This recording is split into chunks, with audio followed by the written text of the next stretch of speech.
શું ફ્રેન્ડ્સ તમારી ચાની ગરણીમાં પણ ચા ગાડીને તેમાં કચરો જામી ગયો છે ફ્રેન્ડ્સ? તો હવે ગરણી તમે ફેંકી દેવાના છો તો ફેંકતા પહેલાં આ વિડીયો જરૂરથી જોઈ લેજો, તમારા ખૂબ જાજા પૈસાની બચત થશે. તો મારી પાસે આ રીતે ટોટલ 4 ગરણી થઈ ગઈ છે જેમાં કચરો ફસાઈ ગયેલો છે ફ્રેન્ડ્સ. તો આ ગરણીને આપણે બિલકુલ નવા જેવી બનાવવાની છે. તો તેના માટે આપણે ગેસ ઉપર ચાની ગરણી છે તેને ફેરવતા જશું અને ગરમ કરી લેવાની છે. જેવી આપણે ગરમ કરીશું ને એટલે તમે જોઈ શકો છો તેની અંદર કચરો છે ને તે બધો આ રીતે બળવા લાગેલ છે.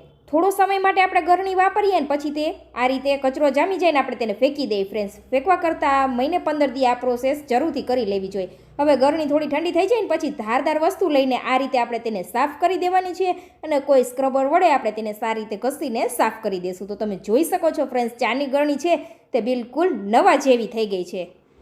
મહિને 15 દી આ પ્રોસેસ કરી લેશો ને ફ્રેન્ડ્સ એટલે તમારી ચાની ગરણી છે તે નવી જ રહેશે ને તમારા ખૂબ જાજા પૈસાની બચત પણ થશે ફ્રેન્ડ્સ. આ ટ્રીક તમને ખૂબ ઉપયોગી થશે.